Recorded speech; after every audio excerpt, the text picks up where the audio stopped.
Hey everyone, I'm Megyn Kelly. Welcome to the Megyn Kelly Show. Just back now from Washington, D.C., literally just an hour ago, got back, where I interviewed Director of National Intelligence Tulsi Gabbard late yesterday. You can find that interview on youtube.com/Megyn Kelly and our podcast feeds right now. They posted this morning. And there's a lot to unpack from that interview. She made a ton of news.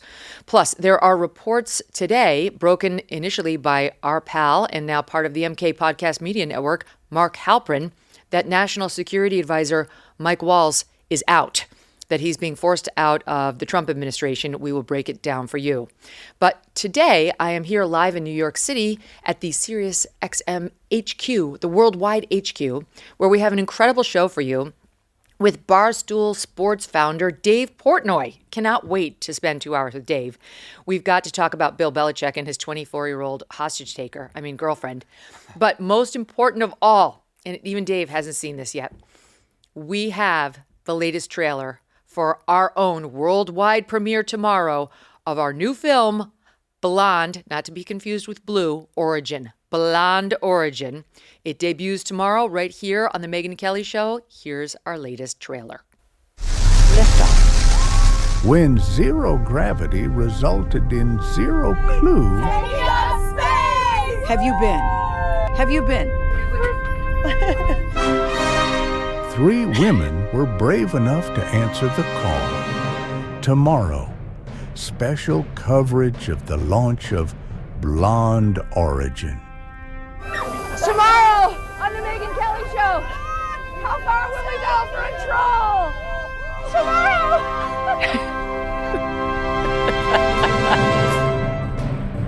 Don't call it a ride. We're going to get to all this now with Dave Portnoy. Don't miss a moment. Subscribe to this show on YouTube and follow me on Insta, Facebook, and X. I want to tell you about Patriot Mobile.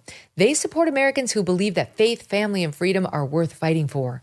But did you know that they have got cutting-edge technology too? Switching is easy. No store visits, no hassle. Keep your number, keep your phone if you want, or you can upgrade.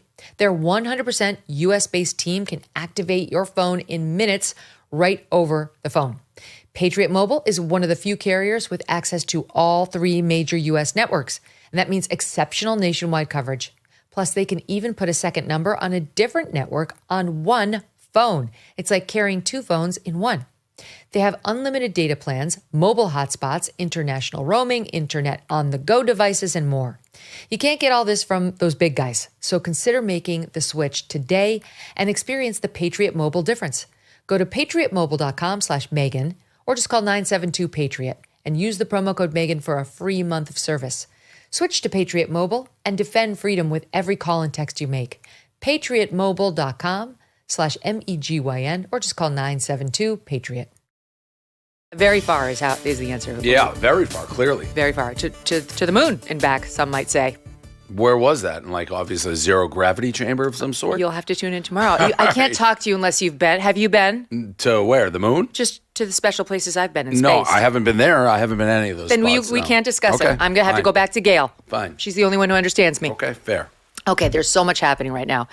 Let's talk about Mike Waltz, because while the average audience member might not think Dave Portnoy is the perfect person to discuss this news with, they are wrong, because you actually called for his ouster. I said somebody had to go, yes. Yeah, after the Signalgate controversy broke.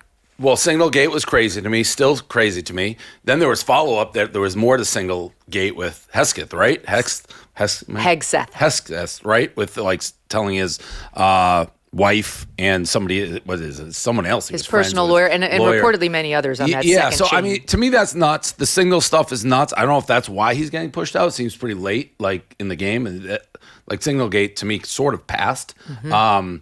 But is that the point?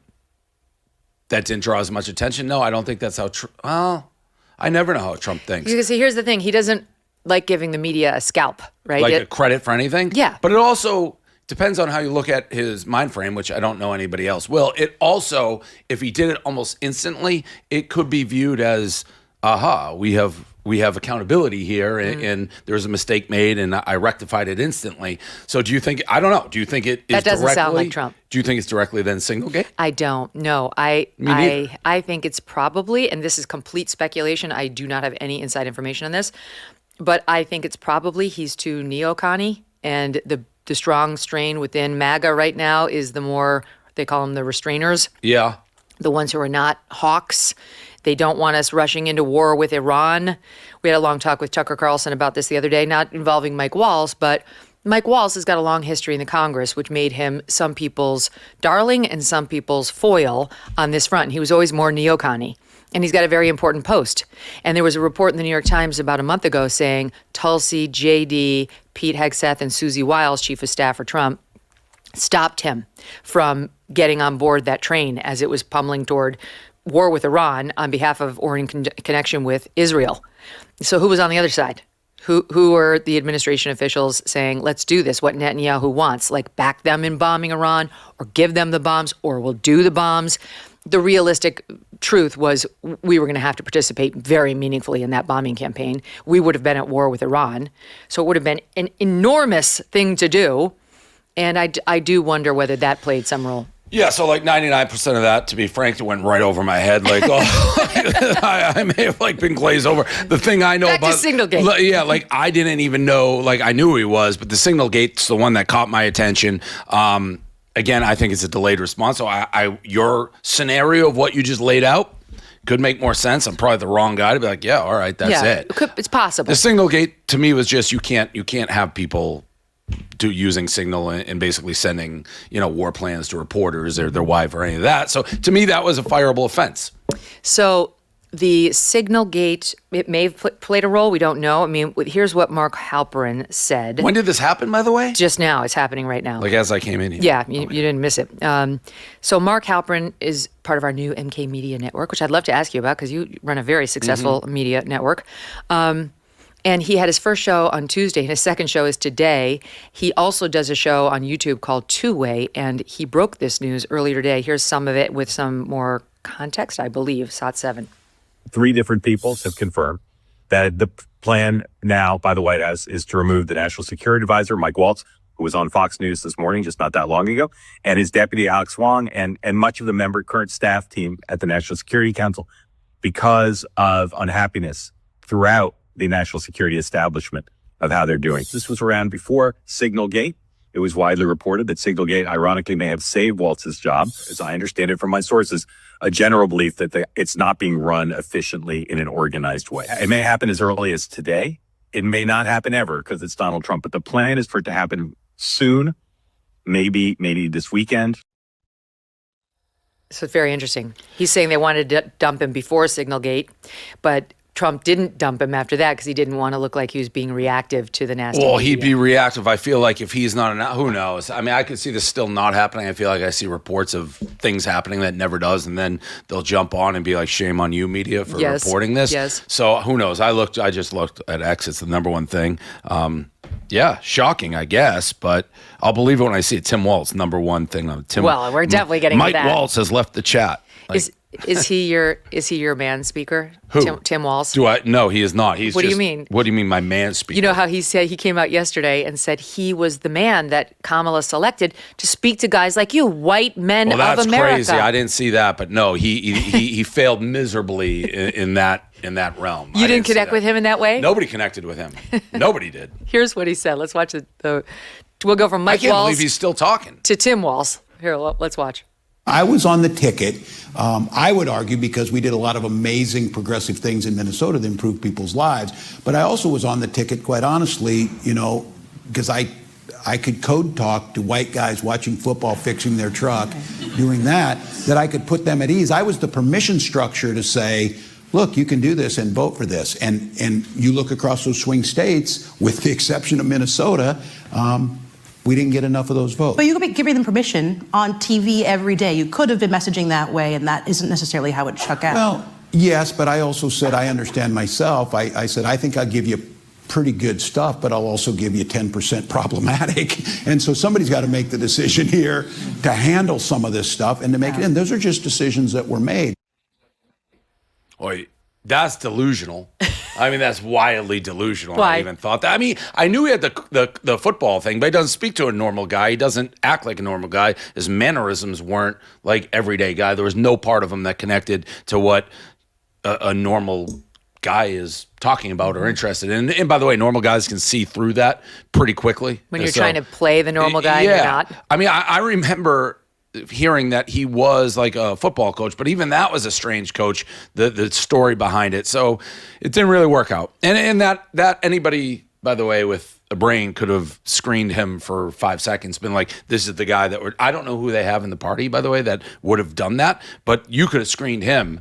And anybody could have said that right away. But that is one of the problems with the Democrats. They're going to like the Pete Buttigieg's of the world to say, is this a man that regular American men can relate to? And he's like, yes, that's our guy. I'm trying to think who on the Democratic side I would be like, yeah, that's the guy that resonates. I mean, There's gotta be something. You could run it by a man like James Carville. He's got the ability to say, that's not going to resonate with middle America. The old Massachusetts governor, Baker. He was a pretty normal guy. I don't know why he went to the NCAA, but I would say he was a normal speak-to guy. So you don't think the jazz hands is like... Jazz hands is not the thing. I mean, he had a lot of things go. He was one of the worst candidates. The whole ticket was bad. Yeah.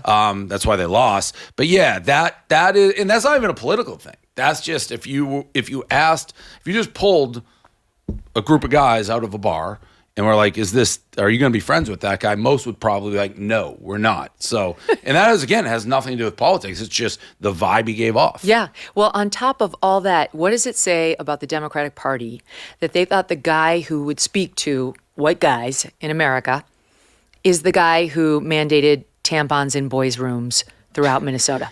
They're off. The Democratic Party is lost. So, I don't know. It's interesting because I didn't even know that they were trying to speak to people like, I guess, me or our crowd. If you want to say that's like who Trump spoke with. I didn't even know they were attempting to do that during the election. That didn't seem like something they were interested in. So I didn't know that was why he was brought on to do that. Well, remember he put on the camo hat and he did some video where he was gaming and apparently he stunk at it. But he went out with a gun and was going to go hunting, and it was very obvious to all Second Amendment people he was not familiar with a gun. He couldn't load it. I remember the one when I thought it was Kamala. They asked her what kind of gun she had, and she didn't answer it correctly. But that's very politics 101. All the way back, the mayor of Boston was called like Sammy Sousa and all the wrong names. I know that one. Yeah, they pretend to play a character that they're not, which I don't know who gives them that intel. I think people would much more respect if you don't pretend to be something you are not. All right, but that's politics. So let's say they come to Dave Portnoy next time around and they're like, how do we reach regular guys and convince them to vote Dem?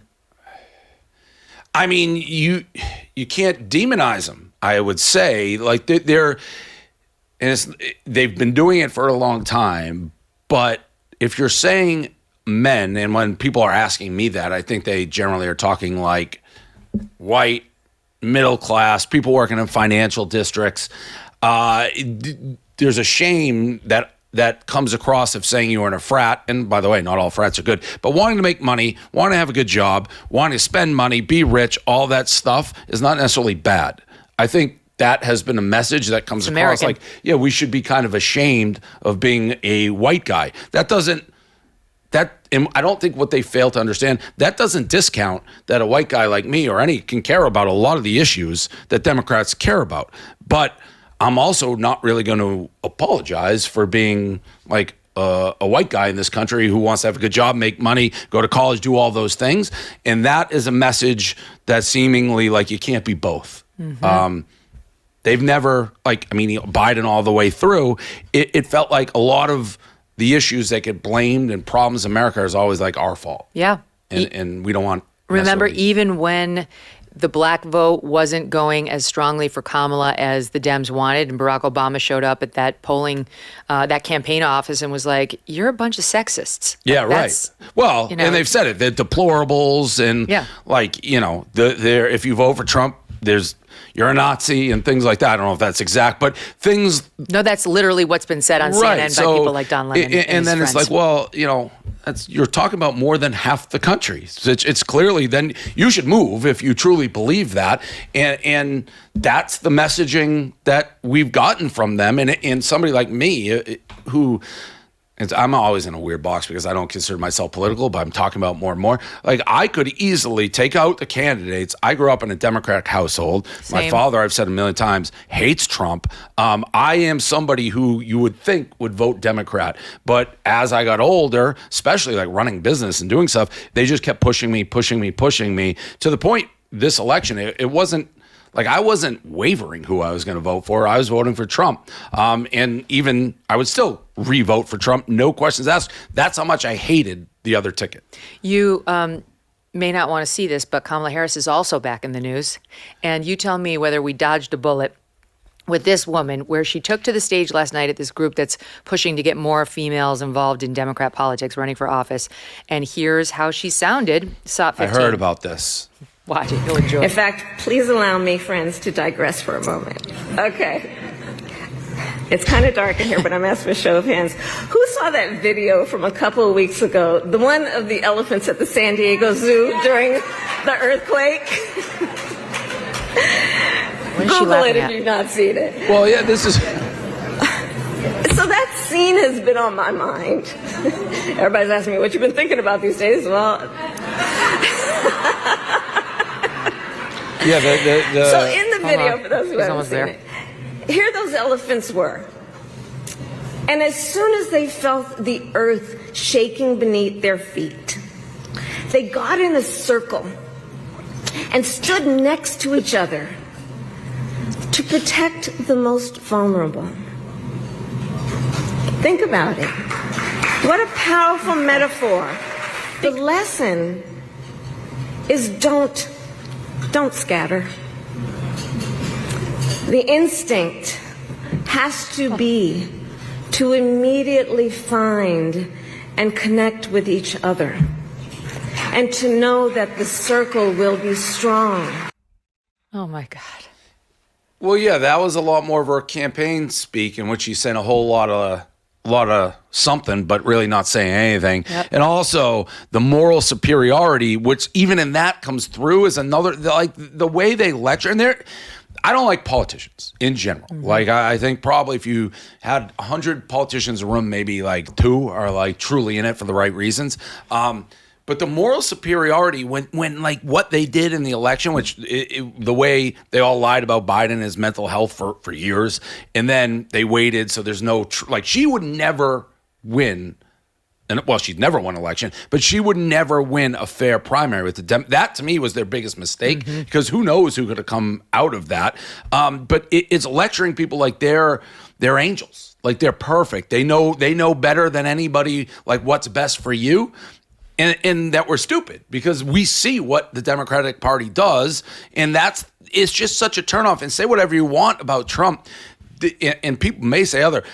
I feel like he's him, and like even with these tariffs and stuff, like he campaigned on tariffs. Yeah, he was so clear. So then to be like, what are you doing with these tariffs? And I'm like that because I'm in the stock market. It's like I want my stocks to go up, but it's like he said he was going to do it at least. So they're just, if you did authentic and took the Democrats and the Republicans, to me, it's not even close. And that's part of how I end up voting Republican. She's so annoying in her mannerisms with her little hands in tight, and she starts giggling at her own thought. What she's saying is not even purportedly funny. There's nothing at all funny. There's no joke coming.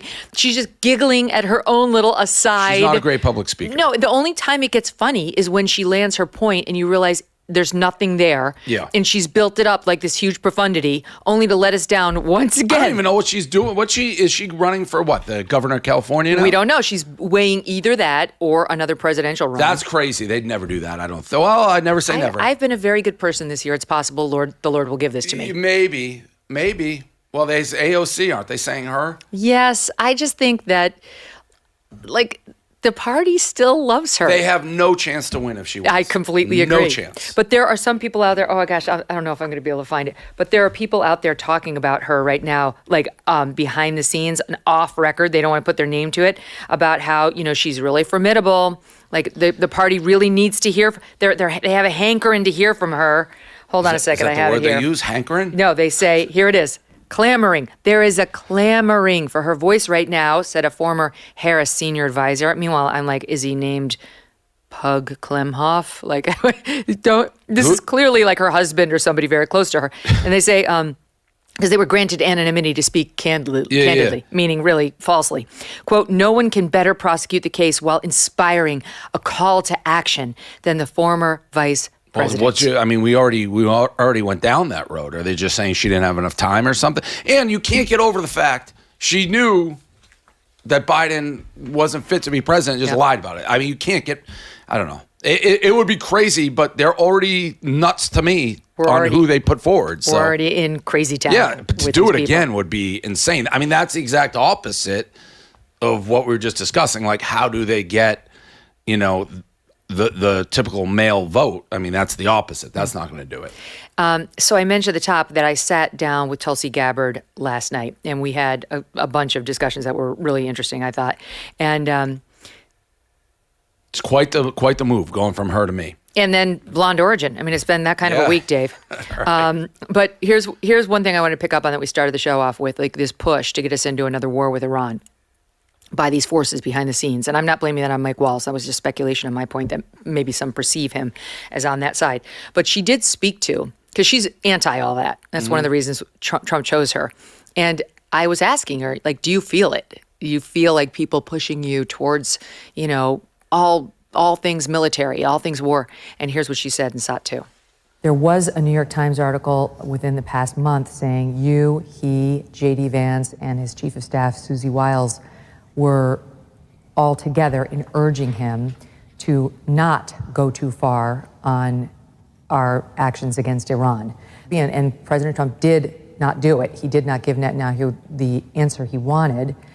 I know you're not going to get into the specifics of what you advised the president, but can you explain your view of the dangers of barreling toward a potential conflict with Iran?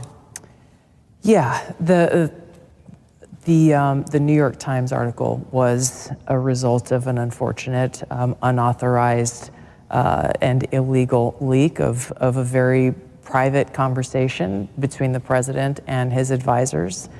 I won't get into the details, but it was a very robust discussion that really speaks to President Trump's care and thoughtfulness as he makes his decisions. Do you feel the push, Tulsi, the push of this strong neocon strain that's still within the Republican Party and probably in these agencies that's much more hawkish on an issue, including war in the Middle East, which we've just done for 20 years? Yeah, of course, the pressure's there. The leaks have to end.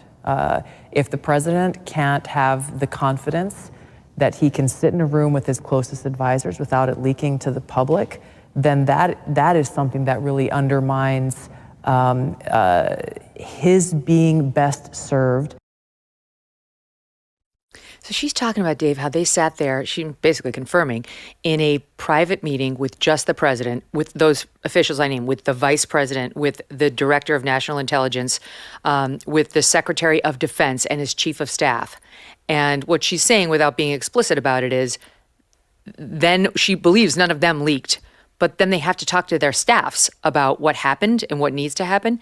And at that top level, someone's leaking to the New York Times and saying, how are they supposed to function like this? You got to start planting fake stories. Yeah, right. You got to do that and weed it out. I mean, that would drive me insane. That would drive anybody, regardless of whether it's the president of the United States. Obviously, different table stakes. But any CEO, any leader, you can't have that. Yeah, I like that idea. Yeah, you got to do that. They do that in some, what movie did they do that in where they plant a fake piece of gossip and see who bites? Narrow it down. Right? You would narrow it down. Something juicy that they go with. Just do it with each of those departments if that's where they think it came from. Yeah, I hope they're watching. I'm going to make sure they see this. Got to do it. It's a very good idea. Yeah. Because it's happening to Tulsi. It's happening to Trump. Yep. It's obviously happening to Hegseth, where bit by bit, they're undermining the whole administration with these leaks. And or maybe he's just sending it on his Signal chat. Yeah, right. That also opens it. They can she just said, point back and be like, well, you guys are idiots and you're texting reporters by accident. She also told me that the Biden administration used Signal, and she said, without naming them, she said some of the very exact officials who are dumping on us for being on a Signal chat, she was one of the ones, used Signal, and she has proof of it. Well, that's the most unsurprising comment ever. Yeah. I mean, they could have sent it to that same reporter in The Atlantic, and he wouldn't have said anything. That's right. But you That's very so much true. don't want to send it to somebody you know openly hates your guts. Then, Yeah. So yeah. Then you're gonna have to live with it. You're telling me it's they're being hypocrites? That's not surprising to me at all. Not surprising at all. Here she is a little bit more on these leaks coming out of the drive me administration. nuts. Me too. Here's SOT 3. You've referred 3 people now to DOJ for criminal prosecution. Do you think they will be prosecuted? That's the goal. That's the goal. And The there's only another way we bring 11 about cases here? accountability is by doing the work of conducting these investigations. The Department of Justice and the FBI obviously have different tools that they can use in order to find the truth and to seek out that evidence so that we can actually prosecute these Do the crimes people for what know they they've been are. referred? Like, do they still work here? In some cases they know, in other cases they are likely not aware.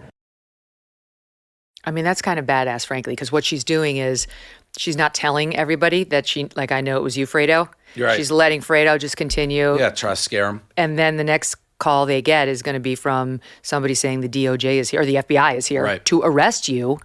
They did it differently over at the Department of Defense, where Pete or his team, his investigators, investigated these leaks and then fired 3 guys who immediately went to the media, including yours truly, to say, we're not the leakers. Right. None has been arrested. We don't know whether they will be arrested. They all deny they did it. I have to say, as between the two, this is probably the better course, because it's like they're not twisting in the wind as leakers who can speak out about it. They're in cuffs by the time we learn their names. Yeah. I mean, you can't be, obviously, it's a major crime at that level to be leaking information.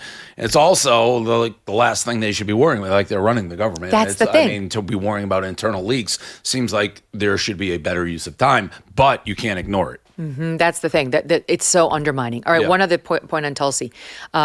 Where were you on like the COVID lockdowns and the overreach by Fauci and all that stuff? So I was very much on the side of you got to let the small businesses decide whether they want to stay open or not. Like, we're all kind of adults here, and if you want to be open there, so I hated the lockdowns. We started a gigantic fund for companies that were shut down. We raised like $50 million. That's right. Yeah, and We gave it covered out. that, actually. Yeah, so we were very much trying to help small businesses who were basically going out of business through no fault of their own. What do you think of Fauci? I mean, I see all the stuff that says he's a criminal, he should go to jail, he hid it. I haven't delved enough. I mean, my knee-jerk reaction on the guy when I see him is I actually find him to be believable when he's speaking on camera, but you see all this stuff. So I wouldn't convict him without any hard evidence. You may be like, well, I have hard evidence, but I think the whole lockdown thing was handled horribly. Mm-hmm. Well, I asked her about it. This is one of the first things we covered, and I think it was probably the biggest piece of news to come out of the interview. Well, let's watch the exchange, and then I'll fill in the blanks. Here it is. We already know that EcoHealth Alliance was partnering with this Wuhan lab to do gain-of-function research. That's right. We just have never been able to have somebody say, it was that exact experiment that led to this COVID bug. But have we gotten there? What's the new thing that you're digging in on? We are working on that with Jay Bhattacharya. I mean, that would be extraordinary, because just so the audience knows, if that's true, if it was Peter Daszak's research with the Wuhan so-called bat lady that caused this pandemic, then we did fund it. Then Anthony Fauci helped fund the pandemic. The He was thing in that charge of he fighting. denied over and over and over to Senator Rand Paul's questioning. That's right, under oath. Under oath, exactly. So is it any wonder that he sought a preemptive pardon for anything during a certain period of time by President Biden before he left office? That's the director of national intelligence clearly intimating that they're about to tie Anthony Fauci and this group, EcoHealth Alliance, that he funded to the actual COVID virus. Yeah, which is insane. So then what is it? It's a giant cover-up that, Yes. Yeah, so that's crazy. That's huge. That's a link we've never been able to close. We've been able to close. We funded EcoHealth Alliance. They partnered with the Wuhan lab. They did gain-of-function research on bat coronaviruses, but we've never been able to make the leap to, and it resulted in this coronavirus. And that's what she says, she's intimating, is about to come. Yeah, it's crazy if that's... If that's true, he lied under oath repeatedly. Yeah. And he needed that pardon. I mean, everybody got pardoned pretty much by Biden, right? Like, for the most part. But I mean, the fact that the guy running this huge piece of NIH was perjuring himself, allegedly, we'll find out, to the point where it wasn't just a courtesy pardon to prevent harassment. Like, he actually may have committed felonies here. It is insane. Huge. It's crazy. Again, I was very anti-lockdowns. I didn't like Fauci. I criticized Fauci. Maybe my gut reaction whenever I see the guy isn't, he doesn't scream arch criminal to me, but maybe I'll be wrong. Mm-hmm. Like, does he give you those vibes? Like, 100%. He does. Yes. So he's a supervillain to you. Yes. Like, he's the supervillain that you don't know is a supervillain until the end of the movie? Yeah.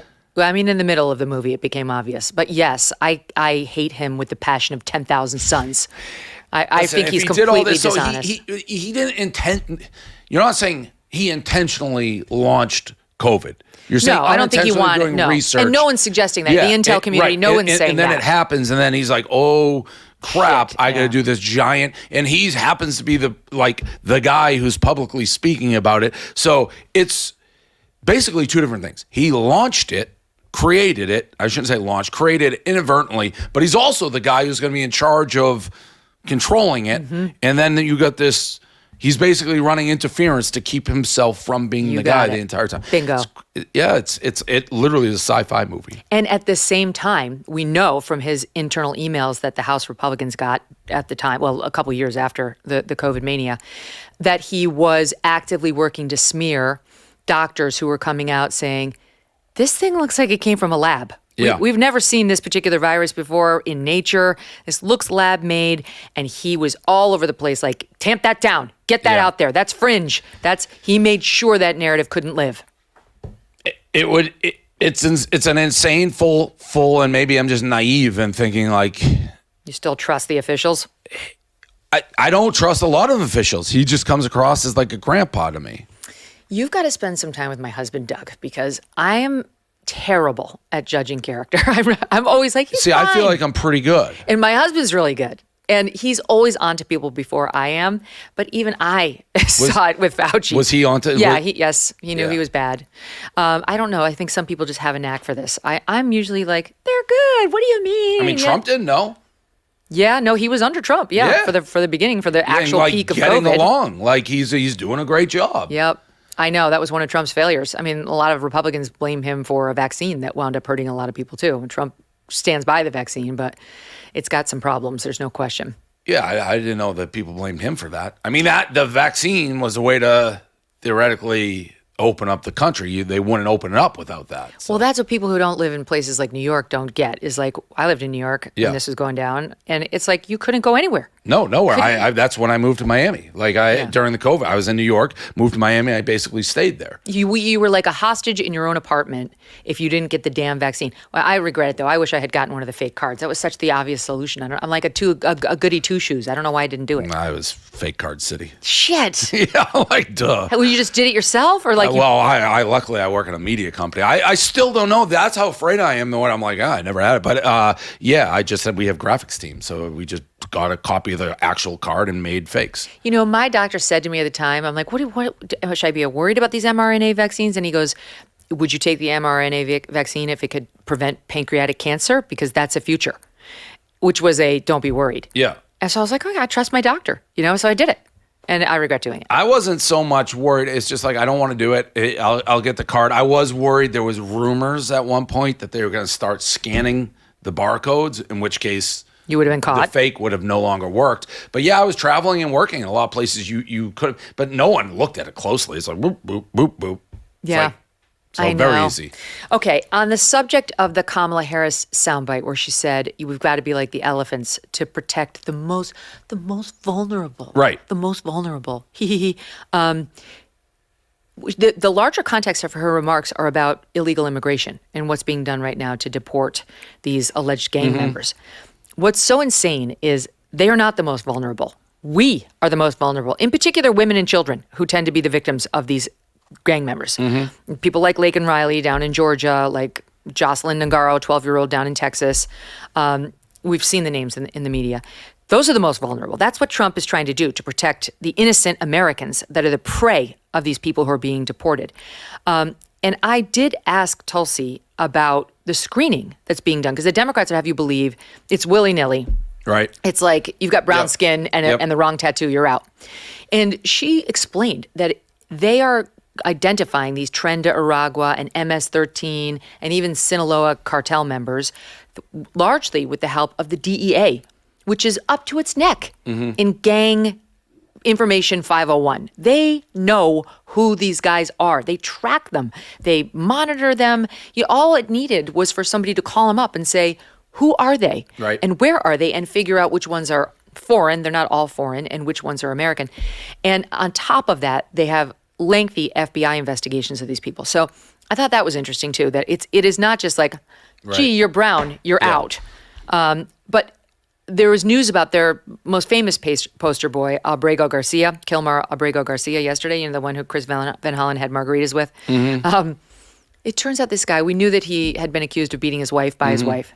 Well, a second report came out of the same, more beatings, in which she sought a protective order, not just as previously reported in 2021, but earlier in August of 2020. She moved for a protective order back then. The details reveal a fight they had with this woman, his wife, alleging that he took her phone, demanded her car keys before flying into a rage. She went upstairs to cook breakfast for the kids, but he shut off the stove, locked the children in their bedroom. They were crying. She got her phone from the car, called 911. He locked her out of the house. He smashed her phone. She checked the boxes for acts of abuse, including kicking, slapping, shoving, mental injury of a child, detaining against one's will. She could hear the babies crying as he locked them in, and he was after her. Me and my kids are afraid now. He kicked me. He pushed me. He slapped me in the face. He threatened me. I have photos of all the bruises left in my body. Police came. He acted violent with them, broke my phone in front of them. I have a recording. He told my ex-mother-in-law that even if he kills me, no one can do anything to him. In March of 2020, we now find out. She said he pushed me against a wall. He broke a phone, a TV, and damaged the walls. November of 19, he grabbed me by the hair in the car. December of 19, he grabbed me by the hair in the car. He dragged me out of the car, leaving me in the street. And then she rescinded the motion for the protective order, as virtually all domestic violence abuse victims do. And on top of that, there's another document from 2018 where her ex, so this is Abrego Garcia's wife now, but in 2018, his girlfriend. She had an ex-husband. His name is Edwin Trejo Ramos. He's currently incarcerated in Maryland. So this is all a very nice crowd. But he, at the time, sought an emergency court hearing to get custody of his children with this woman, saying she tried to kill herself. She left the kids with an 11-year-old to take care of them.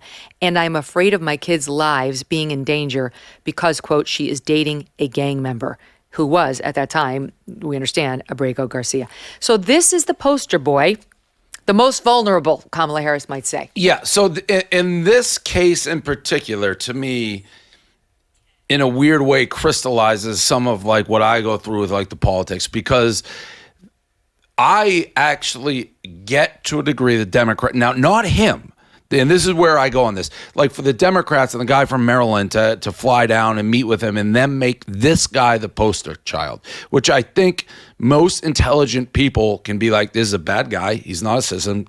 I have no problem. I want him out. That is what we want out of this country. It doesn't matter the color of your skin. If you're not an American citizen and you have this rap and this track record. And you've been deported. Yeah, like he had an order of removal. They just said just not to El Salvador. Now, so I agree with all that. So it to me, when I saw the Maryland guy going to, I'm like, why is this guy the guy you're going to take a stand for and fight for? Because we don't, like, he's a bad guy.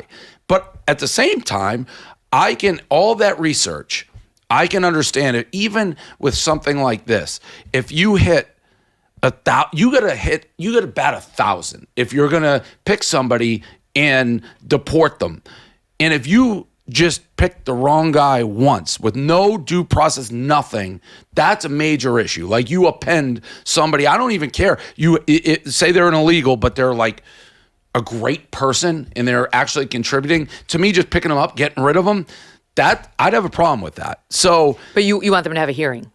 something due process. So where is that? The fact, like, I'm not sympathizing with the Democrats or the guy from Maryland because you're using the poster child of what Trump ran on, and we want him out.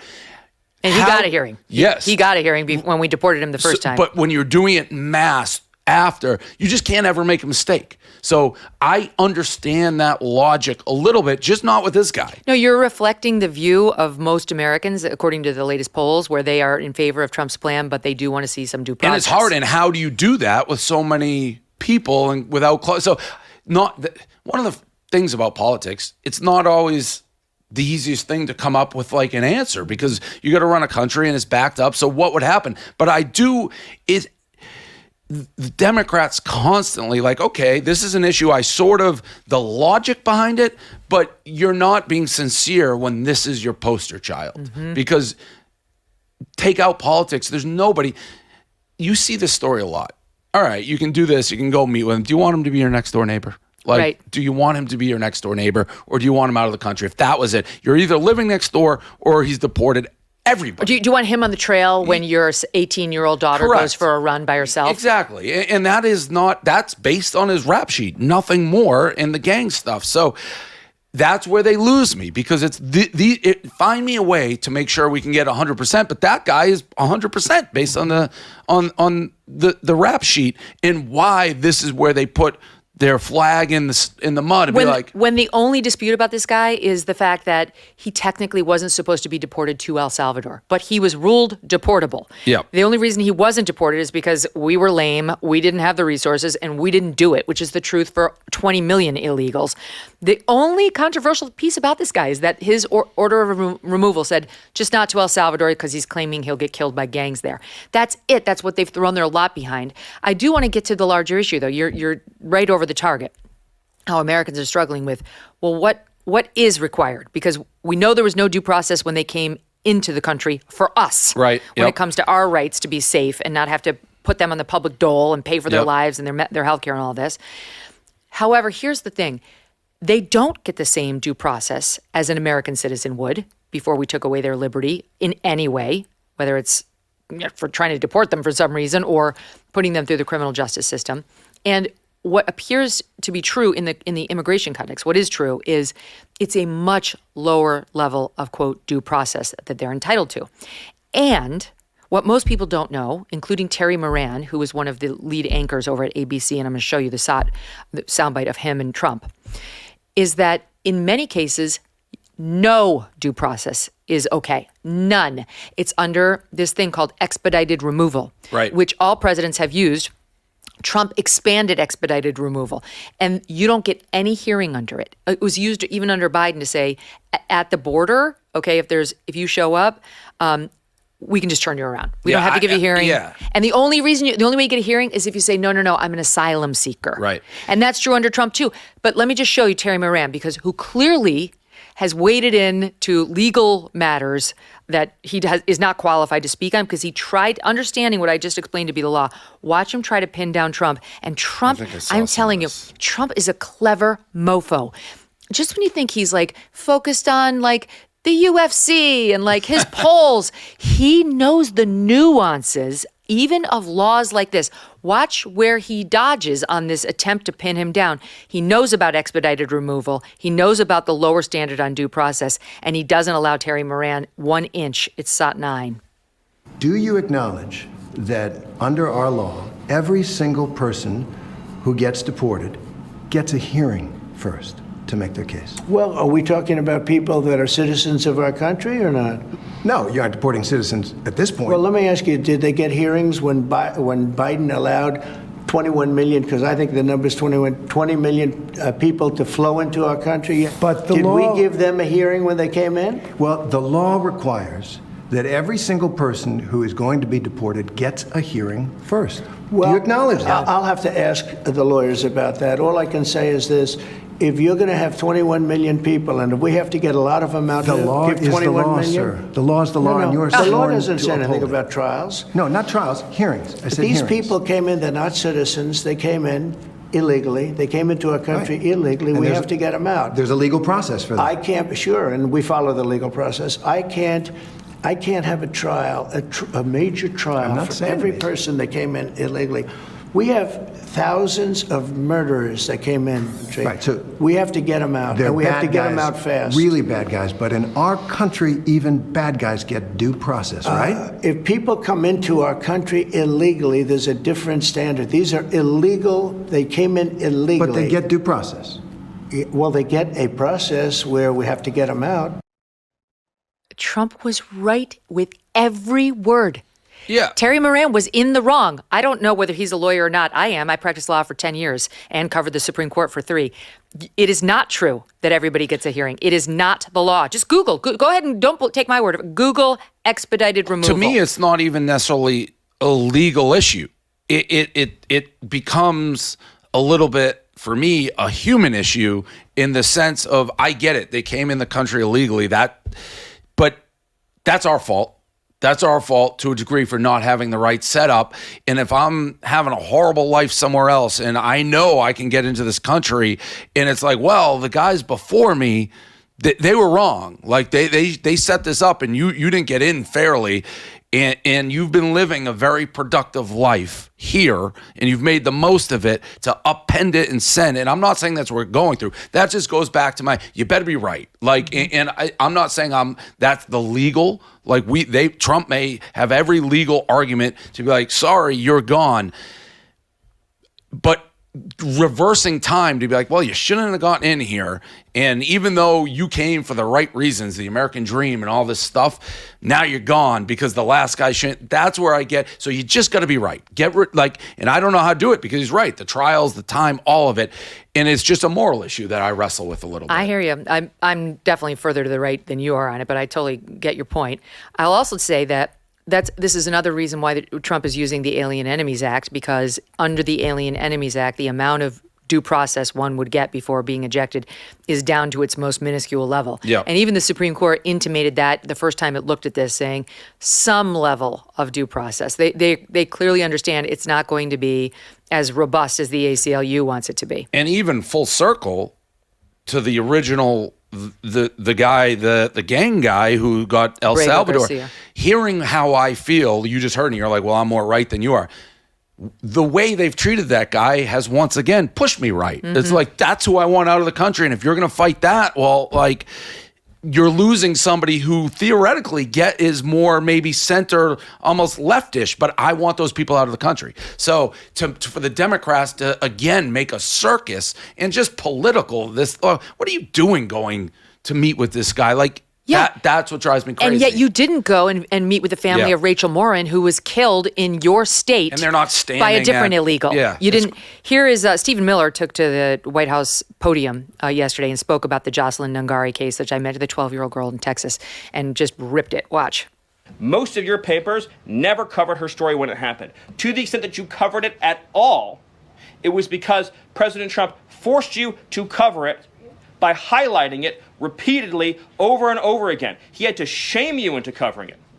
And each and every one of you that sides over and over again with these MS-13 terrorists, to the extent that you have the financial means to do so, you all choose to live in condos or homes or houses as far away from these kinds of gangbangers as you possibly can. If I offered any one of you a rent-free home with no taxes to pay in any of these gang neighborhoods, and I said your neighbors are MS-13 terrorists or Mexican mafia or Sinaloa cartel or Tren de Aragua, I couldn't pay you to live there. But yet you, with your coverage, are trying to force innocent Americans to have these people as their neighbors, and that one day their daughter may be abducted from their home and raped and murdered. So you're not going to get an ounce of sympathy from this administration or President Trump for the terrorists who've invaded our homes and our country. He's so good. Yeah, I mean, it's a fair point. Does that soften you at all? I'm so with him on that. No, well, that goes back to when I said it. If you said they're your neighbor, there's a lot of hypocritical. It's easy when you're sitting in your white ivory tower to say, your idealistic world of way you want the world to exist. But when the rubber meets the road, they would probably privately say a lot of different things or do different things. Rachel Moran's mom was talking about how she went for a jog on a trail that they always walk together. It wasn't like some risky trail. It wasn't the dark of night. It was during the day. They've done it 1,000 times together as a family. It's like our way of life is actively being changed, corrupted, ruined. And her mom's life is changed forever, totally. right? By these people. And so it's like, I have to tell you, I have like zero empathy. And I'm sorry that the ones who came, even though it was illegal and didn't hurt anybody, but like actually tried to like blend in and get jobs have got to go too. But they do. I think they all have got to go. And then if they go, Trump has said, if you go now, you could come back in. But if you stay, and then we find out that you overstayed, you're never coming back into the country. And then you're in serious trouble. Okay, I got to take a quick break. Be right back. Dave's with us for the whole show. 1 in 2 adults have high blood pressure, and many don't even know it. That's a ticking time bomb. But here's the good news. You have the power to take control naturally with 120 Life. 120 Life is a blend of great tasting superfruit juices that can actually help lower your blood pressure naturally. 120 Life is formulated with ingredients that have been shown to support healthy blood pressure levels. It's trusted by hundreds of health professionals, and people have seen real, measurable results. You can try it yourself, risk-free, with their 2-week trial. Just go to 120life.com and use the code MK to save 15% and get free shipping. You can track your progress with a simple blood pressure monitor, watch your numbers drop, and feel the difference. They're so sure that 120 Life can noticeably lower your blood pressure in 2 weeks that they will give you your money back if you're not satisfied. Go to 120life.com. That's 120life.com. And remember to use code MK to save 15% off your order. Liftoff. When zero gravity resulted in zero clue, Have you been? Have you been? 3 women were brave enough to answer the call. Tomorrow, special coverage of the launch of Blonde Origin. Tomorrow on the Megyn Kelly Show, how far will we go for a troll? Tomorrow!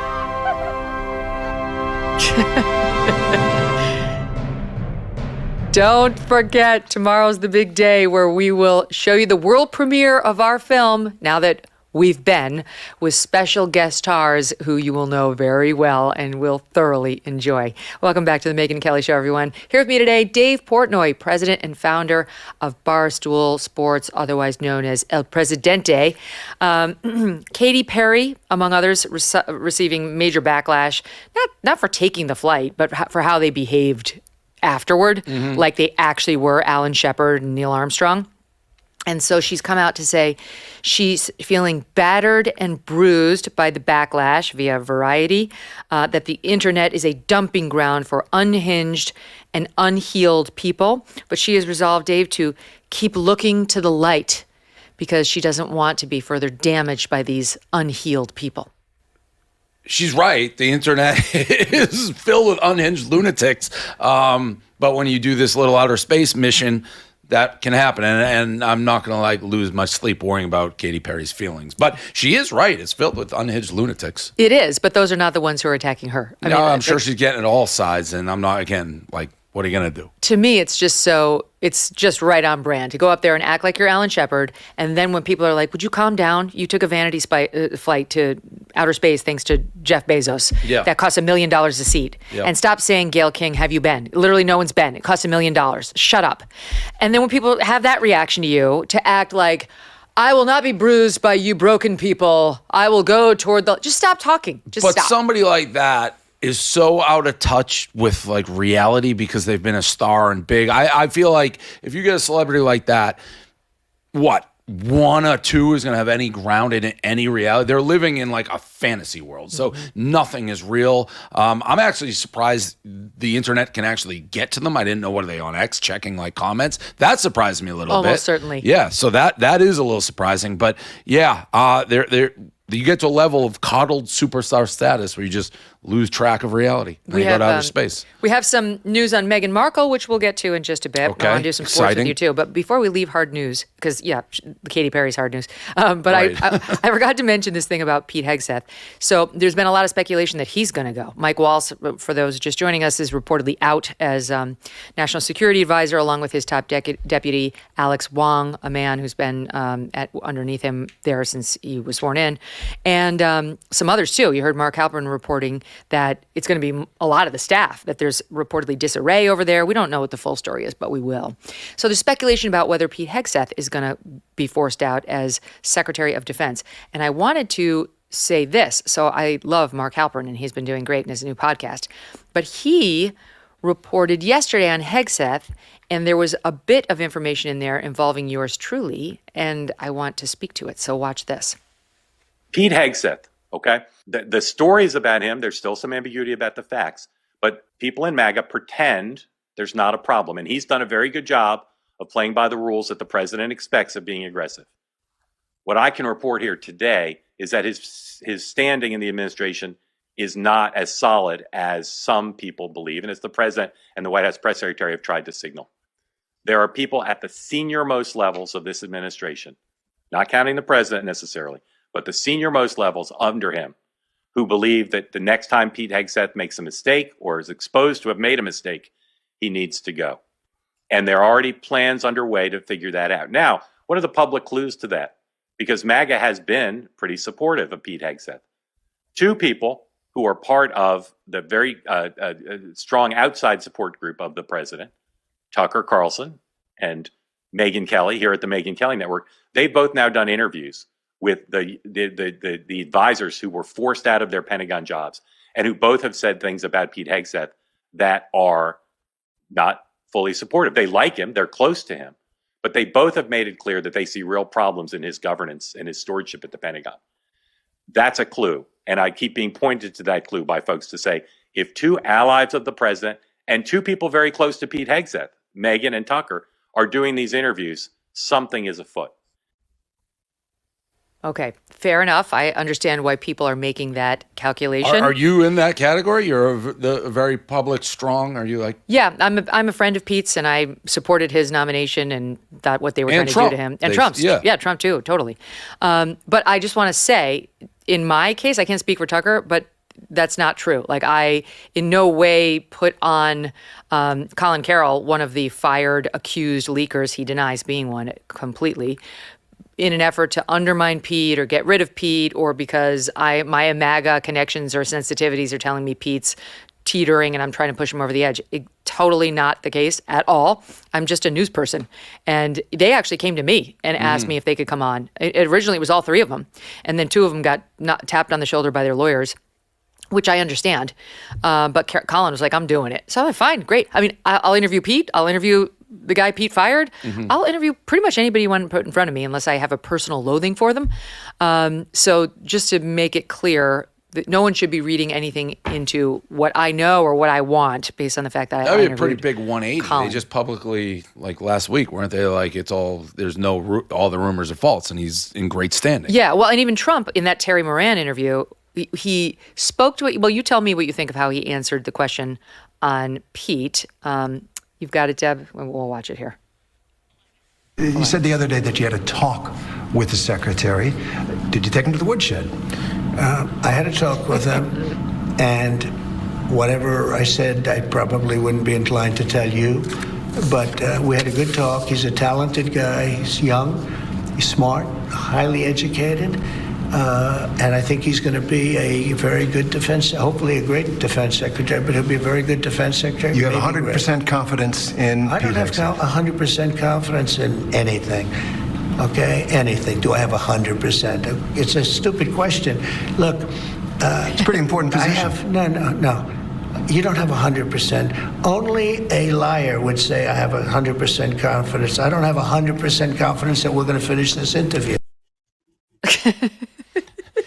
That to me was, by the way, that's why like people like Trump the way he answered that. But he definitely took him to the woodshed. He definitely took him to the woodshed and probably said, if you embarrass me or the administration on a major level one more time, you're gone. I don't want to. I think he likes him and does not want to get rid of him. Yeah. But he's clear like you're out of strike two has happened. Mm-hmm. I think that would be the vibe of the conversation. I think that's fair. Yeah, that's fair. And that's a fair way, by the way, to talk to somebody. Like I've had to fire people at Barstool who I like, but if you're just dumb and you keep screwing up, I'm not going to lose sleep over your incompetence as much as I want to keep you. I'm not saying that's Pete, but I'm saying as a leader, at some point, it doesn't matter your personal feelings. If you keep screwing up, you got to go. What will get you fired at Barstool? You really have to, you have to try. You really have to be super, super dumb. Very few things. Like we recently teetered, there was a big news story, like there was a vicious rumor of Ole Miss, like co-ed slept with her boyfriend's dad. Went crazy viral. I remember, yes. Crazy viral. We had an idiot who talked about it as though it was fact. I knew it wasn't fact right away. I actually thought we were keeping it off, but we posted it for 7 minutes. Gets us in all sorts of trouble. This kid's a moron. Shout out Nikki Smokes. No redeemable value really to us, but I do like him, and he like tries hard. He's just dumb. That almost got him fired. Oh my God, he's working for you, and you're talking about him like this. That's the truth. This is somebody who you kept. Yeah, he works for us. It's good to be benevolent on a big mistake, though, because if you can be, he'll never do something like that again. Well, unless you're so stupid that you can't prevent it despite your best. Right. Like, we're not hiring the Secretary of Defense. These are, we're Barstool Sports. We're blogging, talking sports. So sometimes, intelligence isn't necessarily the top requirement for us. Okay. It's being entertaining. I got it. Fair enough. Well, it's a world that's very foreign to me. Very foreign to me. So you're going to have to walk me through our next two segments here. Okay. We got to talk about Bill Belichick. You ripped him. Okay, I mean, I thought it was elder abuse. Honestly, what I saw there was Dr. Jill. I had Dr. Jill vibes. This overly aggressive younger partner who's in this, apparently he looked infirm to me, the way he was answering those questions. Man who's being taken advantage of. And all I could think was his family needs to do an intervention and get this woman off of his back. But can you set the stage for us on, what's happening with this guy? I'll start by saying I am a diehard New England Patriots fan. Yeah, you're from Boston.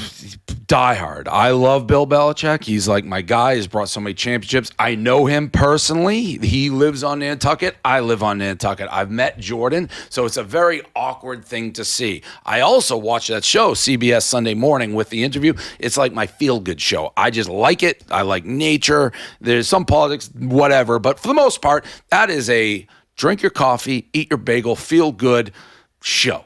So I was not expecting this interview. I was squirming.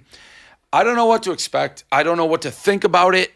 It certainly was awkward. I've heard people say, is she taking advantage of him? Well, he's taking advantage of her. He's sleeping with a very attractive young girl, 50 years younger. I don't know why she's so involved. I really don't. I've met her. She's nice enough. She's running the whole show. I've known that a couple months ago. How so? Every piece of Bill Belichick business goes through her. She is basically, she would act if that was maybe not in a romantic relationship and that's his PR manager. Or like an agent. Yeah, nobody's blinking at that. That happens, I'm sure, a lot with celebs who we're not going to talk about it. Now, you combine it with Bill Belichick, who's gruff with the media and generally always handles himself. It's just a very awkward situation. The age gap is huge, clearly, but she runs the show. There's rumors Hard Knocks for HBO was supposed to do North Carolina. She shut that down. The state. That's where he's the coach now. Yeah, he's the coach there. So it's just it's such a juxtaposition of a guy who seemingly had no media savvy, but was always just straightforward, no time for the media, now having his life run by a 25-year-old. It certainly is eye-opening for a guy like me. I also know I'm going to run into probably them in Nantucket, and I'm going to be carrying my watermelon out of Stop and Shop, and I don't want it to be an awkward conversation. Just blame it all on me. Yeah. Blame it all on me. But it went super viral. I mean, it's all anybody's talking about. It's all, because it's just such a departure from how a sports fan, Patriot fan, everybody thought of Bill Belichick. Well, so explain that to me, because I come into this out of left field. I know who he is, of course. Even I know who Bill Belichick is. He's the greatest coach of all time. But I don't follow his, I didn't know about the girlfriend and all that. To me, he looked out of it. He seemed confused. But I've never, ever seen him give an interview. Yeah, so I've seen a lot of people, he's wearing a holy sweatshirt. That's what he does. That is his look. Does he talk like that? Does he look confused generally? He generally, if he doesn't want to answer a question, he grumbles and he says, I'm not going to answer that. He's famous for not answering questions. He's never media savvy. Him going on a book tour, which is what he was doing, seems like the last thing he would ever do in a million years. If she wasn't there, I would anticipate him just being like, I'm not going to answer it. He's rarely conducting interviews that he has no interest in. He just doesn't care for the media or what they think. The thing that he said that was the most accurate is probably like, I don't care what people think about me. And clearly he doesn't. But I've never seen him defer to anybody. Mm-hmm. Like that is Look the out of most control. shocking. Yeah, like if someone else is speaking for him, that never happens. He speaks for himself loudly through his actions clearly and is always like a general in the commander of the room, really. So to see him basically give what appears to be control of his life to her is shocking. And most of the audience has probably seen the clip by now, but just in case they haven't, let's play it for them. Let's play the one where she interrupts. This is Bill Belichick on CBS this morning with anchor Tony Dokoupil and his 24-year-old girlfriend, who's 49 years younger than he is, interrupting the interview. Watch. The other change for Belichick is 24-year-old Jordon Hudson, his creative muse, as he writes in his book. Make sure that that's the... Jordon was a constant presence during our interview. You have Jordon right over there.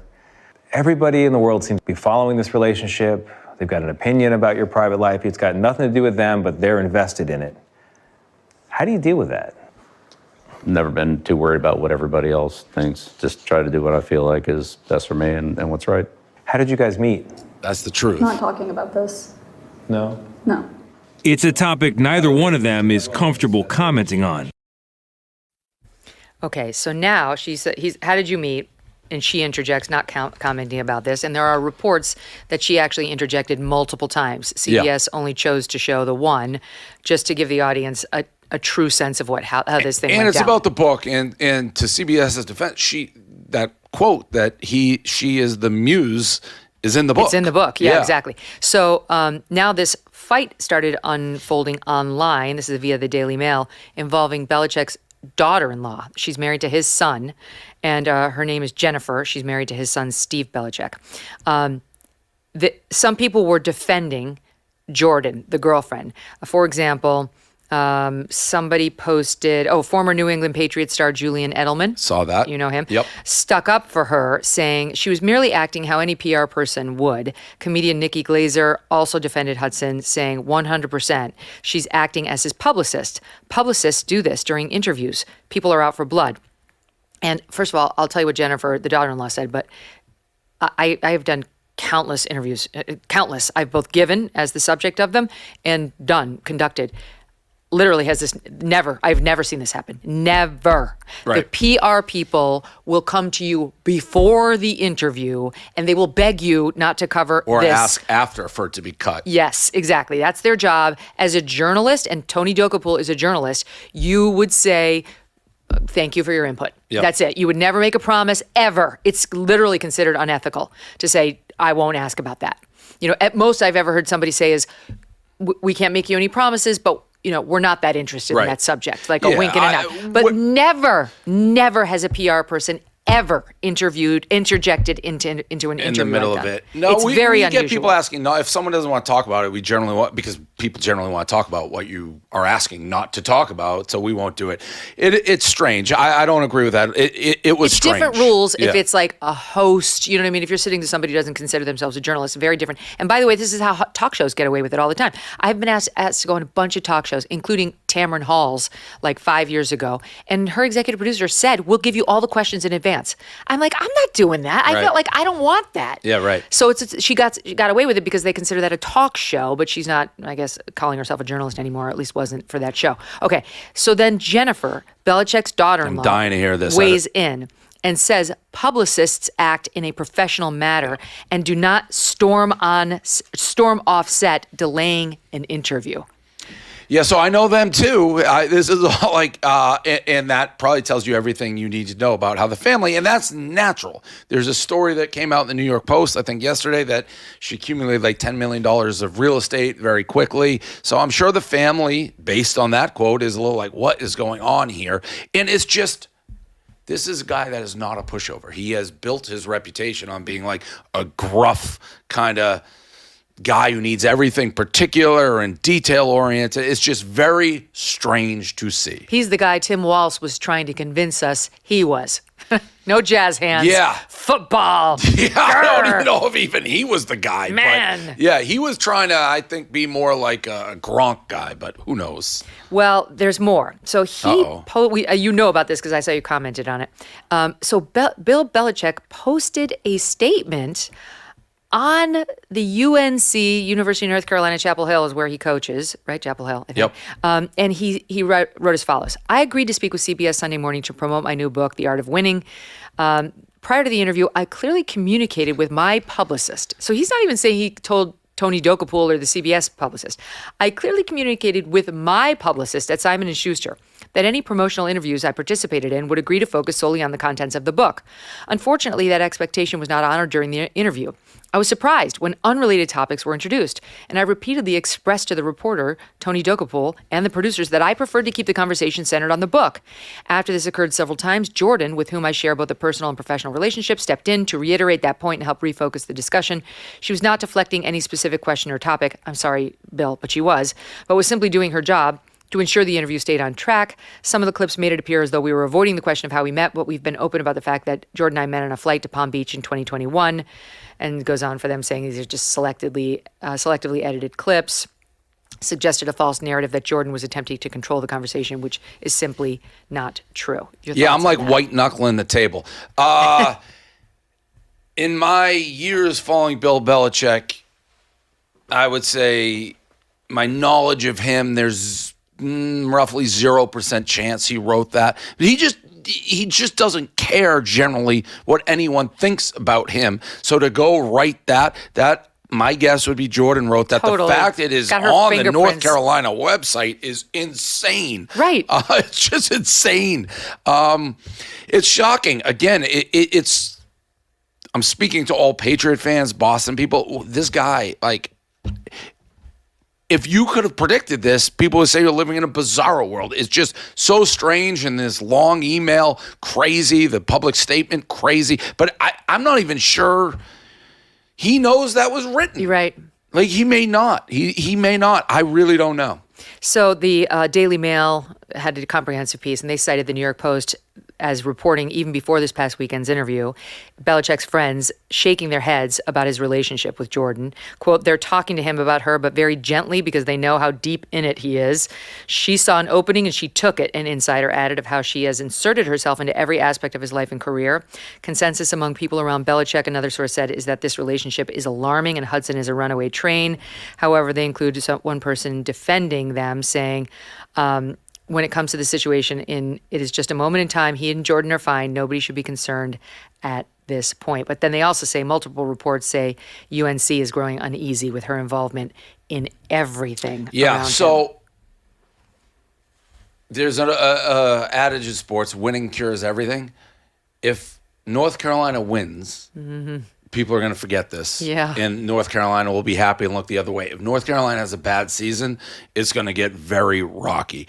It is not, I don't think, normal for a relatively new relationship with this age gap, with the age of someone coming in running his entire life, and like CBS and Hard Knocks supposedly got canceled because of her. It's just shocking. It's just shocking. And there's all being fought and headlines and rumors and back and forth. And by the way, to Jordon's credit, if you want to say credit, she's not taking a step backwards. Like, every time a story comes out, she's pushing forwards. Like, she is not a tame flower. She is not running from this At all. She's running from how they met. That seems clear. And in my opinion, they did not, quote, meet on a plane. See, I think they did because I think they laid eyes on each other in person for the first time on a plane. But she's so defensive about it. There's something more to the story. I don't know what it was. Was it OnlyFans? Was it some setup by a I don't think so. matchmaker? I think they're telling the truth. I just think she's in control in her mind. She's like, we said we're not talking about that.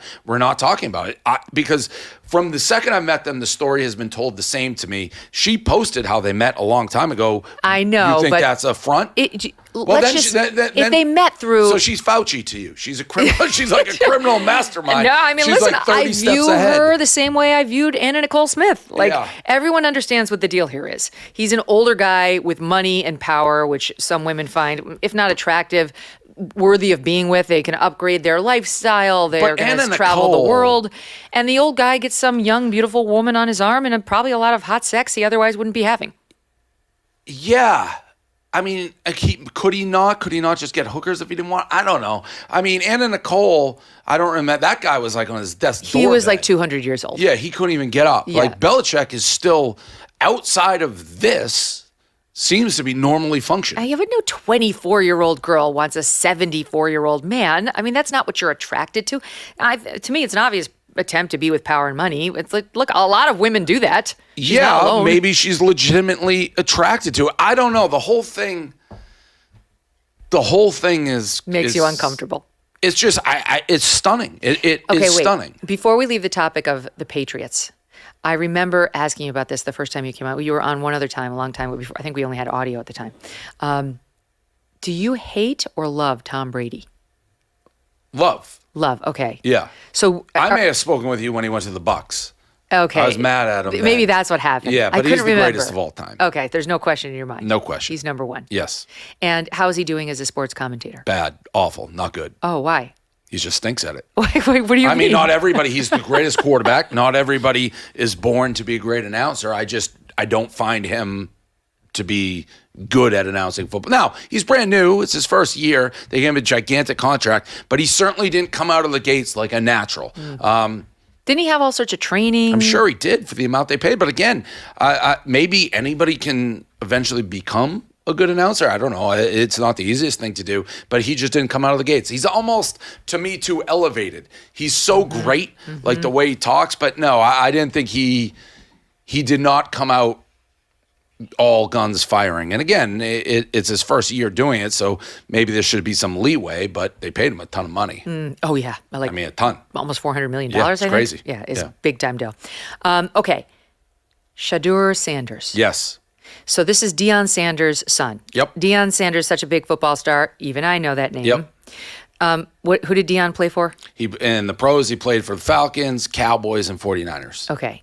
And he is the one, I quoted Deion Sanders before because he had some great quote, which was something to the effect of, if you look good, you play good. If you play good, they pay good. Yep. Which I love. That's Yep. very clever and cute.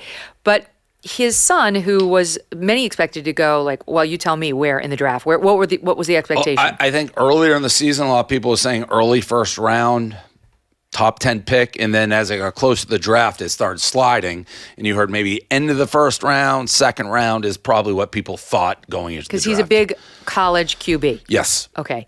And then the draft comes, and walk us through how that unfolded, because he was like the story that night. Yes. So the draft comes, first round comes and goes. He's not drafted. Not totally shocking. Mel Kiper, who is the draft guy expert, he's ranting and raving he should go. And then round 2 comes, nothing. Round 3 comes, nothing. So he slid, I believe, into the 4th round. How many rounds are there? There's, I think, 6 or 7. 6 or 7. Oh, so now he's down in the bottom. Shocking. And players who, quarterbacks going, who I think anybody would say, well, Shador is better than him, not drafted. And it became the story, and it kind of took on a life of its own with people all over the internet chiming in, why isn't he getting drafted, for various reasons. That was the story. So I love Deion. He used to work for Barstool. He's one of my favorite guys I've ever met. There were innuendos. It's race. It's this. It's that. To me, it was none of it. It was Shedeur Sanders, and the Sanders are one of the great publicity machines of all time. Like, Deion's heavily involved. Deion's saying, hey, I played in the NFL. We're picking what team we're going to. He's going to be the starter. He's this, that. So there's a lot that comes, including, you could say, a circus. When you draft Shedeur, you're putting a tent on the thing. For NFL teams, there's nothing they hate more than distractions. They're like the most, everyone's focused. We don't need distractions. Having said that, if they think a guy can help them win, you could be a murderer and they draft you. That's happened. Literally. That's all they care about. But in evaluating, there's a fine line between, is this guy the guy, and can we win with Shedeur? And is he the franchise? If teams thought that, they would have picked him instantly. None of the other stuff would have mattered. But he was kind of in a weird area where a lot of teams are like, he's not going to be a 10-year star. He's not Tom Brady. And if he's not that, do we want him fighting for a backup job? Do we want microphones in his face? Because that's a circus, the last thing you want. That's what I believe happened. So if you didn't think he was the starter and a top 5 pick, do you want him in your locker room creating a circus environment? And he kind of got caught in the middle. And that's when he dropped all the way to Cleveland. Now, if you're Cleveland or any team drafting him 4th, 5th round, and you're like, you know what, enough. We're getting microphones. He's not who we think he is. You can just cut him. It's not the end of the world because you didn't waste a top draft pick. If you take him early and it doesn't work, you're stuck with him, really, because you can't waste a draft pick. So I think that's what happened. All the other innuendo around it is garbage to me. Why is President Trump involved? He tweeted somebody should take him, or what happened there? He must be friends with Deion. I mean, yeah. During the draft, he tweeted. Yeah, well, when he was slipping, Trump loves talking football. He owned a football team. He likes jumping in these discussions. I think sometimes Trump just can't handle like having X in front of him. And he's like, how are they not? He's like a fan. And he's president though. So, but I don't think he thought anything. He's like, oh, I'm friends with Deion and I'm gonna say he should be drafted. Is it inappropriate? I like it. Like, do people think he was putting inappropriate pressure on teams as the president? No, I kind of like it. It depends what he's doing, but that's Trump. I mean, the I left thought tries to funny. make a controversy out of everything Trump does. Okay, but back to this. So Stephen A. Smith was on the show not long ago, and he posted something that I know you disagreed with, but explain it to me. So he posted, someone just texted me this message, and they're absolutely correct. Quote, this is a bad look for the NFL. This feels like Kaepernick-level collusion. All the hard work the NFL league office puts into eradicate these kinds of perceptions only to turn around and watch as the owners look like they're colluding, messing up everything. What has been done to Shedeur will outshine everything else in this draft. We'll never believe this is just about talent evaluation again.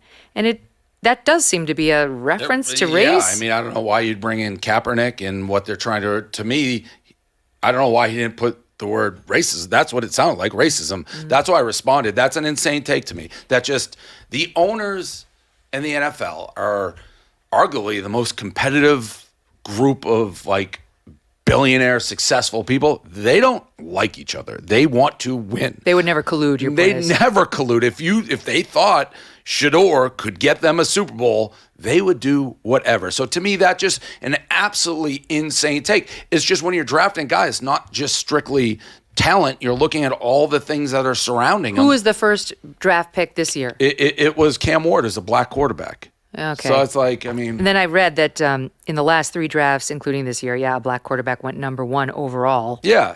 So it's not, it has nothing to do with race at all. Who thinks the NFL is racist? What's that? Who thinks the NFL is racist? When he says the Kaepernick stuff, he's going back to taking a knee, and there were some teams taking a knee, some not. I mean, Jerry Jones came out. So he's going back to that. And by the way, there is similarities to me in the Kaepernick situation in which teams just viewed Kaepernick and said he's not good enough to have a circus following him. Like, this is a distraction. Yeah. So do you think Deion ultimately hurt his son by being such a big personality who they thought they were going to have to deal with more than they wanted to? And strictly in where he got drafted, like would he have been drafted quicker if it was Deion Jones, who was his dad? Absolutely. If you ask Deion and you ask Shedeur, are you glad Deion's there? 100%. He probably wouldn't be getting drafted at all if it weren't for his dad. This huge media like, he's partying, he's getting millions of dollars in endorsements and all this stuff. So it's a package deal. Yeah. But if you're just saying would teams have drafted him without, Deion before the draft is like, don't draft my kid if I don't like you because I'm not going to let him sign with you. Oh, wow. Well, he's not the first one who did that. The Mannings did that. Like, oh, really? Yeah, Eli Manning, they said to, I believe it was the Colts. So, like, if you draft him, he's not coming. And they didn't draft him. So they bullied their way. Didn't one of them go to the Colts? No one went to the Colts? One went to Denver? Giants. It was Eli went to the Giants instead of the Colts. The Colts had the first pick. Did a Manning play for Denver? Yes, at the end of his Yes! career. Look When he at had no arm, he couldn't All right, throw but I 5 did it. yards. You were right. Okay. No. A Manning played for the Colts. Peyton played his entire Oh, there we career. go. Okay. You were right. So I was right. Was it the Colts? I don't know. Whoever, I forget now that you say it because Peyton played for the Colts. Whoever had the first pick, maybe it was San Diego. Oh, wait, they're telling me Peyton played for the Colts. Peyton played for the Colts. Somebody had the first pick when Eli came out, and Archie Manning, who played in the league, did what Deion essentially did without as much pomp and circumstance, said, if you draft him, he's not going. And they didn't draft him. Wow. And John Elway's done it. So it's not, Deion's just was much more loud in this era of endorsements and stuff. It's the circus. And if you don't think he's great, I probably won't want him on my team either because I don't want that to be the focus of what everyone's talking about. Well, now we'll see, right? Now yeah, he's playing. Now the rubber will meet the road. I That's think right. he's going to be great, so we'll see. Are the Browns any good? My friend is a diehard Browns fan. He's always complaining about how bad they are. Worst franchise, arguably, in sports. Oh, gosh. So he's not going to be happy about this. Well, who knows? He maybe could be the guy. He's the future. But they have the weirdest QB room. I'm getting deep. But they have Deshaun Watson, the guy who had like 9,000 illegal massages. They paid him a ton of money. They drafted another quarterback before. They have a wild QB room. Wild. Very Cleveland. I don't know. That's fascinating. That's more for your next appearance. Yeah. QB room with multiple massages. Okay. Very different from our job. Stand by. More with Dave right after this. Picture this. A lady named Phyllis walks into a neighborhood pharmacy in New Jersey. She asks the pharmacist for an antioxidant cream for her wrinkles. The pharmacist says, I'll compound one for you. Come back tomorrow. It's already promising. Phyllis uses the cream for 3 days, goes to her dermatologist appointment, and the doctor, just taking a look at her, thinks she had work done. Phyllis tells everyone about the pharmacy and the pharmacist who makes the magical cream. And that, believe it or not, is how Genucel skincare was born. That was 25 years ago, and Genucel shipped millions of orders. Yet they still have the same philosophy of antioxidants, same natural base, and same chef in the kitchen. Celebrating 25 years, Genucel's offering the best pricing since Phyllis walked into George's Pharmacy. Save over 70% off Genucel's complete skincare package featuring the Genucel under eye bags and puffiness serum, jawline treatment, and Gen 90 for results in minutes. Look years younger, guaranteed, or your money back. Go to Genucel.com/MK. Genucel.com/MK. Every order includes free shipping and use code MK at checkout for an extra discount. GENUCEL.com/MK. Genucel.com/MK. Let's be real. Our modern world can be very toxic. From ultra-processed foods to environmental chemicals, our bodies are under attack every single day. And one of the biggest casualties, our digestion. Millions of people suffer with indigestion, bloating, and upset stomach. But here's the good news. We don't have to accept this. Our ancestors had the answer all along. Bitter foods. Bitter herbs and plants have been used for centuries to stimulate digestion, support detoxification, and keep the gut thriving. That's why Just Thrive Digestive Bitters can be a game changer. With a powerful blend of ancient, time-tested bitter herbs, Just Thrive says that just one dose before meals wakes up your digestive system, helping you absorb nutrients better, break down food, and say goodbye to bloating and sluggish digestion. Ditch modern toxins and get back to what our bodies were designed for. Reclaim your gut health with Just Thrive Digestive Bitters, available now at justthrivehealth.com. Use code Megyn to save 20% off your first order. That's justthrivehealth.com, promo code Megyn.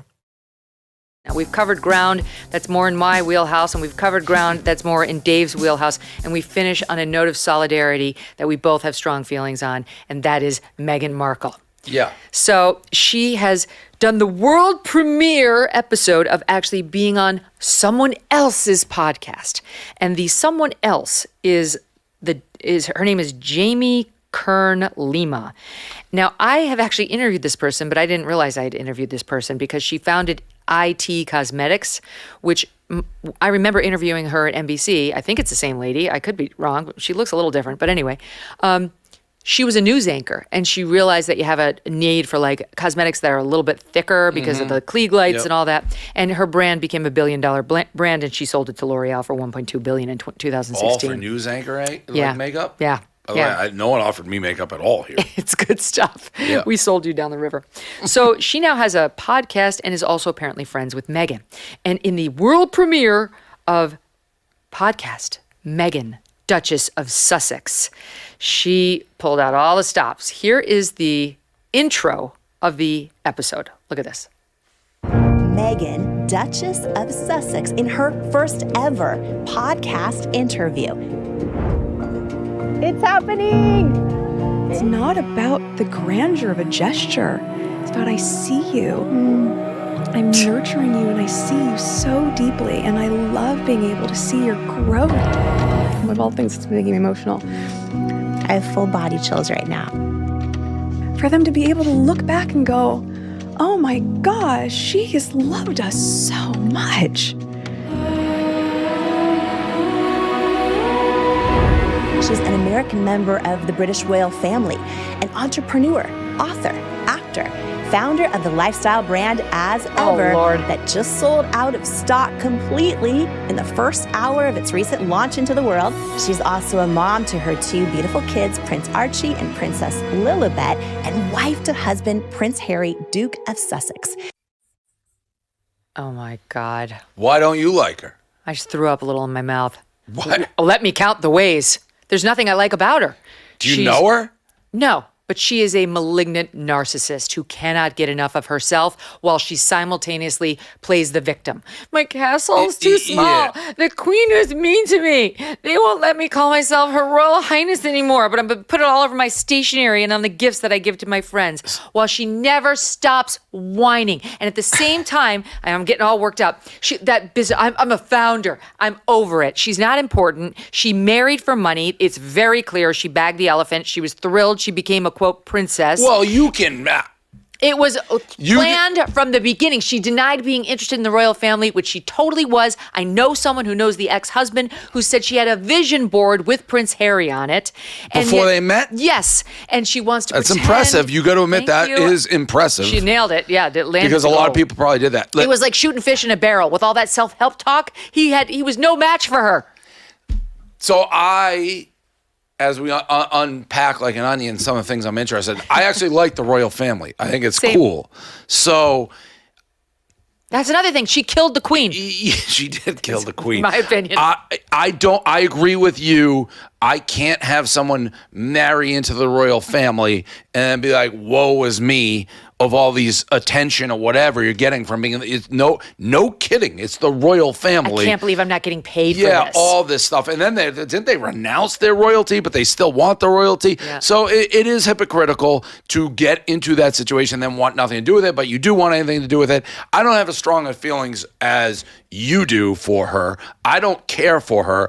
I wouldn't put her in a hate category of mine. I don't like her. I didn't see that interview, but yeah, I'm a Royals guy. So I like the Royal. I think it's kind of cool, the history, the pageantry, and to just come in and kind of blow it up and then cry. It's like, whoa, woe is me. And she's a bully. I mean, the reports were uniformly from inside the castle that all the young women in particular who worked for her quit in tears. She so wore them down and was so nasty. Then when she started her own company, similar reports coming out from Montecito about how no one can work for her. She's a nightmare behind the scenes, and not toward the betterment of her staff, just because she's an insecure person who takes it out on other people. What was up with the no makeup? That had to be an intentional That's move. another thing. Maureen was saying this on her. Maureen Callahan has a new podcast for part of our network, and with the makeup lady. Yeah, and exactly right. And it's bullshit. So first of all, she had the hair blown out. It was perfect. I do not believe that she was makeup free there. She didn't have eye makeup on, which is a different thing.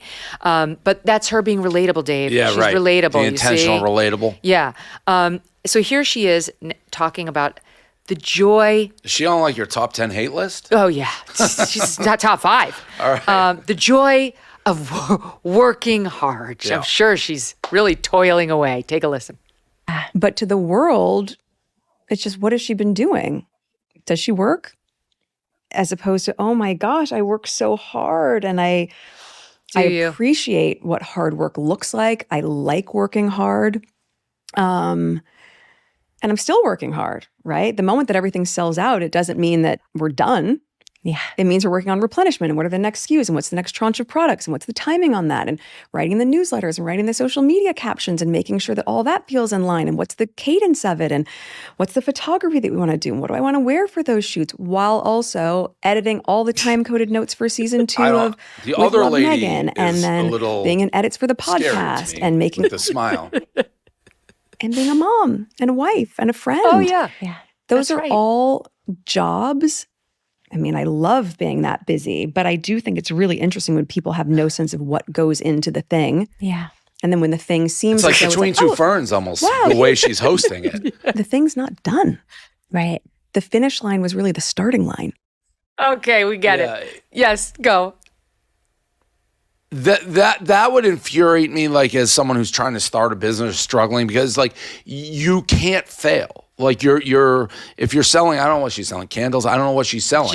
Jam. Like you're Hard in to the get. royal family. So to this head start that you have, and then complain about working hard, it's like you're in the royal family. Yes. So to complain about the business, you don't have to. If you don't want to show up, if you don't want to do the schedule, you don't have to do anything you don't want to do. Right. You're living in literally like a fantasy tale of.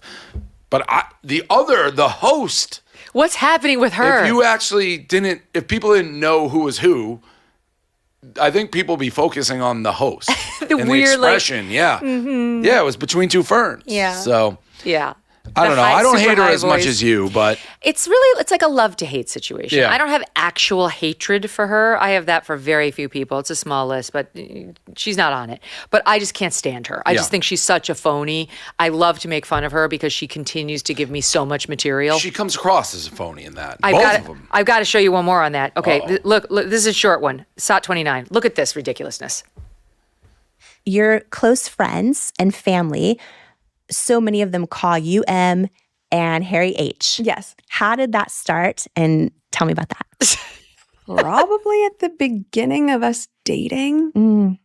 When everything was in code. Code, yeah. Right. People didn't know we were dating for Yeah, she's talk about she's memory the lane. problem. So long ago. I mean, it'll be our 7-year wedding anniversary soon.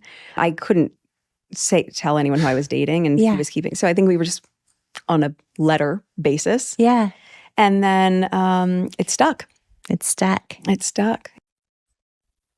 It was their code, their super stealthy code, M and H. Like when I called Doug Bug. Yeah, well, their initials. It's ridiculous. That's like choosing your alias as a famous person and it's John Smith. Like, what? Will that podcast have like crazy numbers because she's on it? Like, does she move the needle like that? I have no idea. But if it does, it's going to be at least 2/3 hate listeners like me. Yeah. I mean, I actually, again, I think it'll be overshadowed by the interviewer who looks like Yes. on outer space. Yes. And so bizarre with a weird blush. Yeah. And All the right. makeup to no makeup. So speaking of podcast success, do you have any advice for me? You've grown this Yours huge... is killing it, right? Well, I only have 2 in the MK podcast network so far. But You're talking adding. Yeah, adding like a network. Like, you have a network at Barstool.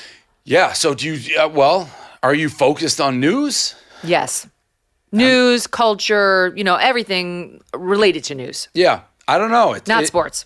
So we've always just looked for different things like that. Try to find something, talented people, and find things that I haven't seen necessarily before. So like Call Her Daddy, which I'm surprised I don't see the big signs around here. Yeah, you found that. Yeah. She went on to become extremely...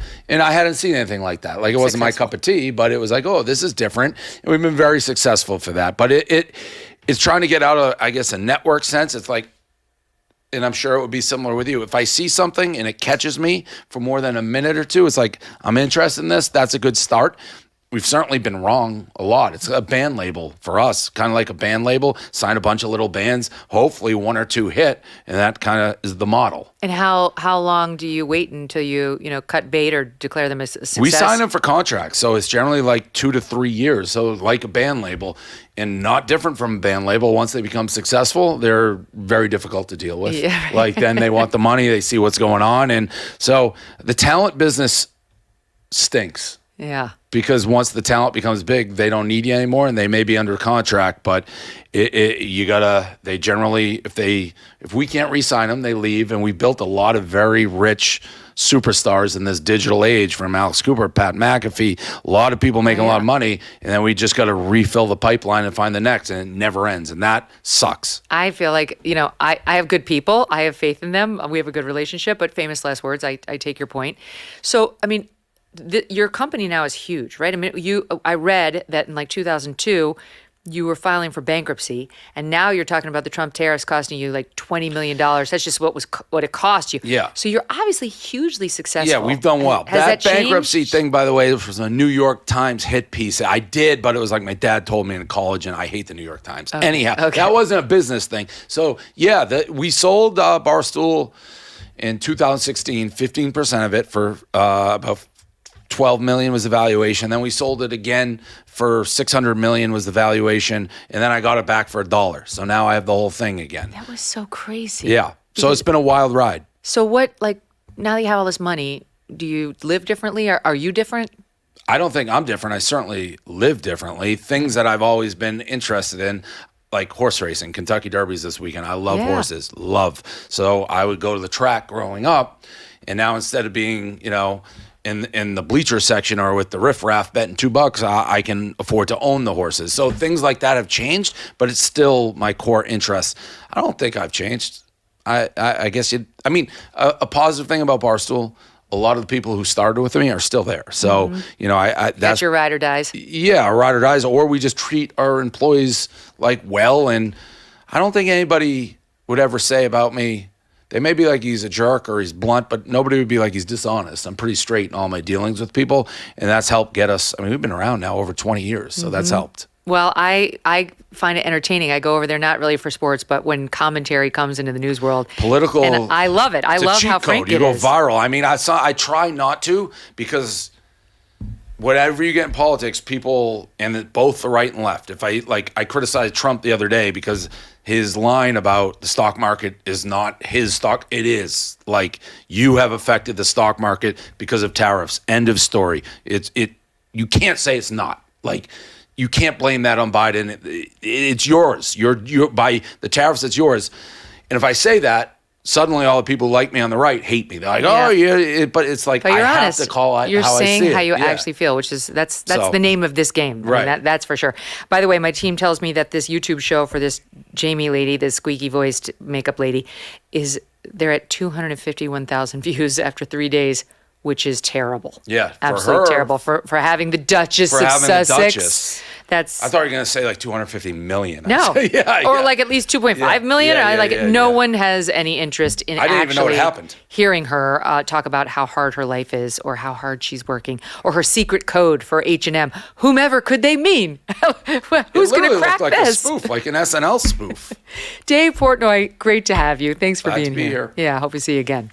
Okay, and don't forget, you can't miss tomorrow's show. We will debut our new film, Blonde Origin. Don't call it a ride. See you then.